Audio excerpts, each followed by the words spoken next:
Estamos por Radar 107.5 FM y Canal 71, la tele de Querétaro.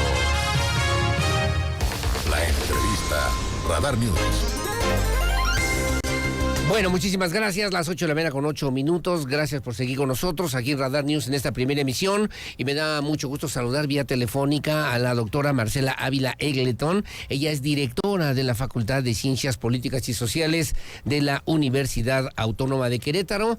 Y hay 4 temas que debemos poner en la mesa para analizarlos brevemente si hay posibilidades y que tienen que ver con el movimiento del 68 que obviamente hoy cumple en estos 55 años. También, pues sigue siendo una propuesta, digo yo, de libertad, de democracia en lo que ha sido la historia nacional. El informe de actividades del gobernador Mauricio Curi González, segundo, el tercer lugar, un año del paro de labores, de actividades que cerró más de un mes, poquito más de un mes, la Universidad Autónoma de Querétaro por la exigencia de las jóvenes mujeres de la comunidad universitaria en torno al tema de la violencia de género. Y le agregaría un cuarto tema que tiene que ver con la sucesión en la Universidad Autónoma de Querétaro, en este proceso que ya se inició formalmente ante el Consejo Universitario. Mi querida doctora Marcela Ávila Egletón, ¿cómo estás? Buenos días. ¿Qué tal, Aurelio? Muy buen día, qué gusto saludarte a ti y al auditorio. Igual, muchas gracias. Hablaba yo y marcaba brevemente en el tiempo que nos queda un análisis completo de lo que son temas importantes y relevantes, mi querida doctora, mi querida Marcela Ávila, en el asunto del 68, del movimiento del 68 en nuestro país, que hoy cumple 55 años y que nos sigue marcando en la historia nacional. ¿Qué debemos pensar hoy desde la perspectiva social en lo que significa, implica esto que fue el movimiento del 68, mi querida Marcela, mi querida doctora? Pues de manera telegráfica creo que habría que decir que, bueno, por supuesto que nos sigue marcando, nos va a seguir marcando, y tiene que ver con esta exigencia de romper estructuras verticales que teníamos en el modelo autoritario en México, y yo creo que en este momento habría que reflexionar de nuevo en términos de las libertades que tenemos como ciudadanía, sobre todo en el marco, por un lado, de una pues muy importante militarización del país, a pesar de lo que se prometió en campaña, y por el otro lado, pues de una polarización social que dificulta construir consensos. Creo que el espíritu del 68 era abrir las puertas al diálogo por parte, ¿no?, la exigencia de los estudiantes de dialogar, sí. de democratizar el sistema político, y que se veía confrontado con una postura completamente dura, vertical, intransigente del gobierno mexicano, y que pues ahora en un contexto distinto, pero creo que la polarización que estamos viviendo como sociedad también está dificultando esa construcción de diálogos y de consensos que es fundamental en cualquier democracia. Que tendría, y que creo que es la gran lección del 68, justamente este diálogo abierto que pedían el Consejo Nacional de Huelga para que pudiéramos pensar en voz alta, respetar las diferencias y no generar de repente polarización que en lugar de ayudarnos a avanzar socialmente, institucionalmente, de repente nos genera una serie de complicaciones que ya habíamos vivido en otros momentos, en otros tiempos de la historia, mi querida doctora Marcela Ávila. Sí, por supuesto. Yo creo que este escenario de polarización y de falta de consensos es una muestra muy evidente del fracaso de la política. La política busca establecer canales de diálogo, de comunicación, busca resolver los conflictos de manera abierta y democrática, y pues creo que estamos en una situación bastante complicada a nivel nacional en esta materia. Sí, claro, y tenemos que seguir pensando y reflexionando en voz alta, lo que obviamente tiene que ver con estas posibilidades que se van abriendo en cada uno de los estados de la República, y de lo que apuntaba y señalaba ya el gobernador Mauricio Curi González a propósito del segundo informe, mi querida doctora, en esta reflexión y en este análisis, en este balance de lo que tiene que ver con los temas políticos, de lo que debemos leer, de lo que fue este segundo mensaje del gobernador Curi, mantener esta posibilidad de este desarrollo importante para Querétaro, y el otro es mantener este esquema y esta relación cercana, muy cercana con la ciudadanía para poder construir, dice él, un Querétaro mejor. ¿Posible? ¿Estamos en tiempo? ¿Estamos en forma para poder lograrlo? ¿O es solamente discurso político, mi querida Marcela? Bueno, yo creo que, por supuesto, que el gobernador en su mensaje tiene que dar un discurso político y tiene que buscar convencer, pero sí me parece que algo que de pronto perdemos de vista es que el desarrollo económico, el impulso que se tiene, por ejemplo, en el tema de la competitividad, que me parece que fue uno de los mensajes importantes del gobernador, pasar del cuarto al segundo lugar, a veces pensamos que no necesariamente se conecta con mejores condiciones, y yo creo que sí. Me parece que esto, digamos, la economía y lo social están íntimamente relacionados, y que una economía pujante y que un Estado que dé certidumbre a la inversión, por supuesto que se traduce en mejores oportunidades, y eso se ve reflejado justamente en los datos de pobreza. Veíamos hace unos meses, cuando salieron los datos del Coneval, que estamos en una condición significativamente mejor que los datos a nivel nacional. Digo, más allá de que se dio una reducción importante en términos de pobreza y pobreza extrema, en el caso de pobreza extrema, Querétaro está alrededor del 1.7 y a nivel nacional está alrededor, no tiene un indicador muchísimo más alto, y creo que esto es resultado de otro de los temas que mencionaba el gobernador el sábado, de buscar que el empleo formal y digno, bien pagado, sea un programa social en sí mismo. Entonces yo creo que sí tenemos que empezar a ver que el hecho de que tengamos un Estado competitivo en términos económicos sí se refleja en mejores condiciones para la ciudadanía, y lo estamos viendo, porque los programas de transferencia de recursos a la ciudadanía, por supuesto, son importantes, y más en un contexto en el que la gente presenta situaciones muy críticas para sobrevivir, pero eso no resuelve la problemática, solamente es un paliativo, y el empleo formal sí. Hablaba el gobernador del 81% de crecimiento económico para el estado de Querétaro, comparado con el 37% que se ha logrado a nivel nacional. Pero otro tema que también llamó la atención fue cuando habló de los feminicidios, que refería el gobernador, 12 feminicidios en el estado de Querétaro durante un año. Y bueno, también señalaba la cifra nacional.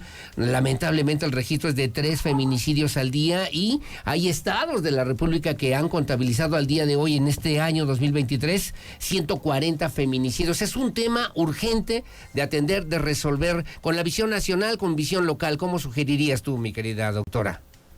A ver, yo creo que es un tema que por supuesto hay que atender. No es aceptable ni un feminicidio, ¿no? Es una tragedia para las familias. Esta violencia que se está convirtiendo, o ya se convirtió, en una epidemia en la sociedad mexicana. Sin embargo, creo que en este caso en específico sí hay un componente que se tiene que resolver desde lo local, porque tiene que ver con la reconstrucción del tejido social, tiene que ver con la forma en la que nos relacionamos, y eso difícilmente se establece a partir de políticas federales.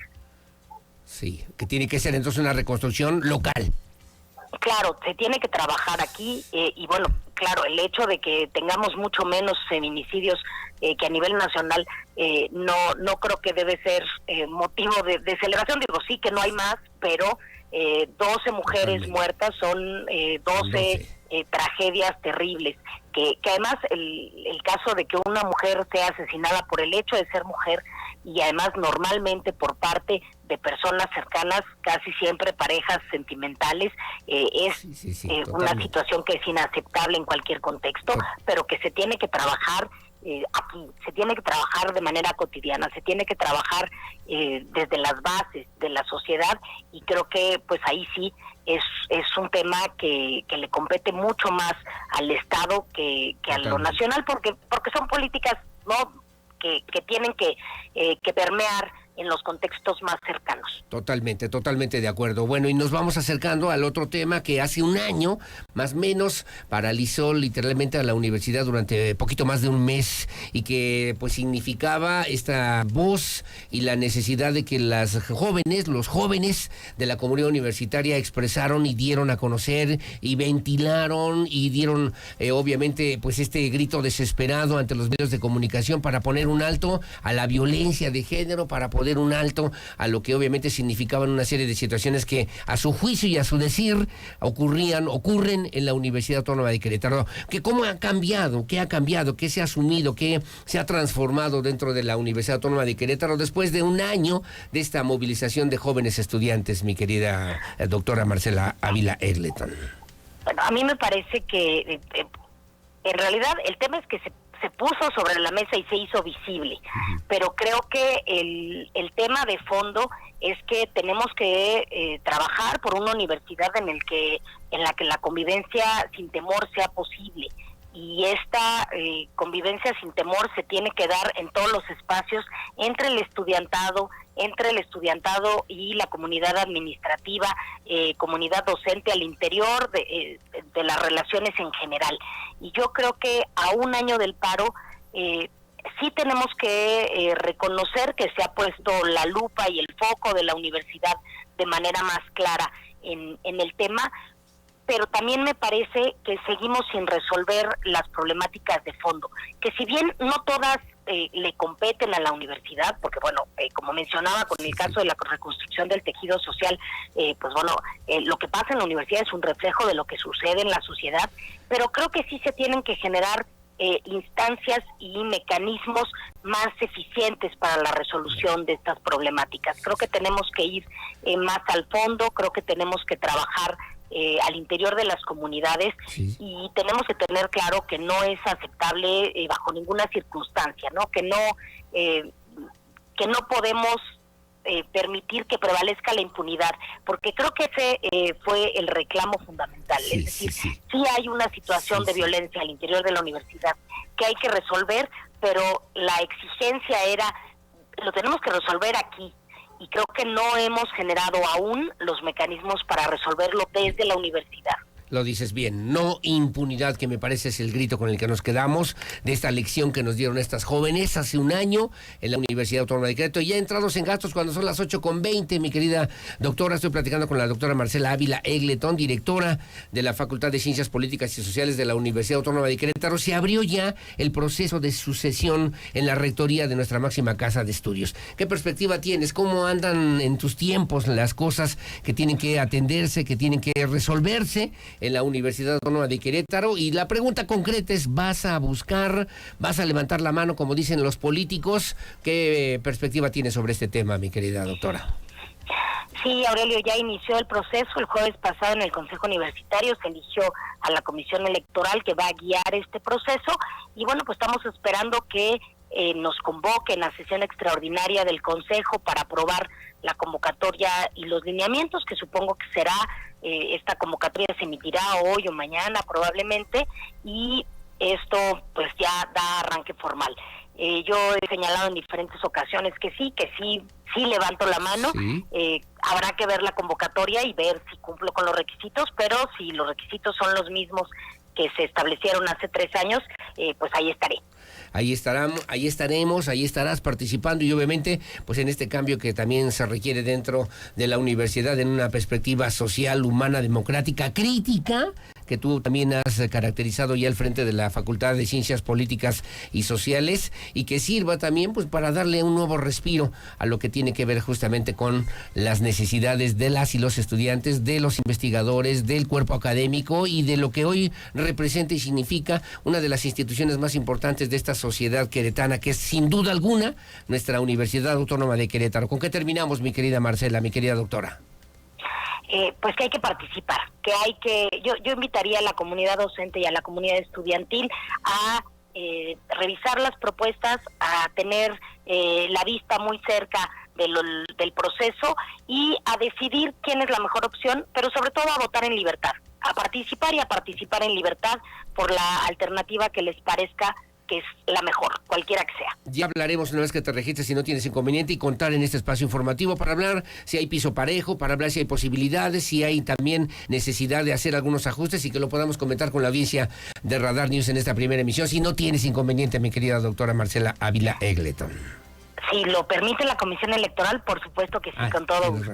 Tienes razón. Te mando un abrazo, saludos, mi cariño y mi respeto siempre. Buenos días. Gracias, Aurelio. Buen día a ti y al auditorio. Igual para ti es la doctora Marcela Ávila Egletón, como dijo, así casi telegráfico el tema, pero pues teníamos que hablar con ella, que es la experta que conoce el tema de las políticas públicas, de lo que fue, de lo que es, de lo que significa el movimiento del 68, los temas del informe desde la visión local de los académicos y también pues este paro de actividades que cumplió un año y que requiere todavía atención puntualmente para que no haya impunidad dentro de nuestra máxima casa de estudios, para al final pues reconocer esta posibilidad de cambio institucional que se tiene que configurar con la participación de las y los estudiantes de las diferentes escuelas, facultades y escuelas de bachilleres de nuestra máxima casa de estudios. Hacemos una pausa, su opinión siempre la más importante, son las 8 de la mañana con 23 minutos, una pausa y de regreso voy a platicar con el secretario Fernando González Salinas, secretario de Desarrollo Urbano y Obras Públicas, está en Azerbaiyán a propósito del Día Mundial del Hábitat en la Organización de las Naciones Unidas, en la representación de la delegación mexicana y particularmente del gobierno y estado de Querétaro en esta importante reunión que reúne a líderes mundiales, a líderes internacionales en materia de desarrollo sustentable. La pausa, volvemos enseguida con más. El acontecer de nuestras... Acompáñanos a un corte comercial. Regresamos con más en transmisión simultánea. Radar TV, conectando emociones. Mi nombre es Alexa Moreno, soy de Mexicali, Baja California y empecé a hacer gimnasia a los casi 3 años de edad. Para mí ser campeona, así fuera de que sea el mejor en su área, es vencerte a ti mismo, definitivamente. Yo creo que lo importante es que los nutrientes que estés obteniendo sean lo suficientes para la actividad que estás haciendo. A veces es bien complicado aceptarse uno mismo, pero al final tienes que agradecer lo que el cuerpo hace por ti. En mi caso, pues todas las acrobacias y todo lo que hago, pues va a hacer mi cuerpo. ¿Y por qué? Pues porque tengo esa fuerza y esa habilidad para hacerlo. Porque si no tuviera la masa muscular necesaria, no podría tener el mismo impacto, no sé, en el caballo o la misma velocidad. No soy tan flexible como otras, pero yo creo que pues, son unas por otras. Todos somos diferentes. Y al final hay que decir, ay, bueno, no soy igual, pero puedo hacer otras cosas que solo yo puedo hacer. Y por eso está bien, hay que quererse un poquito más. Yo lo que trato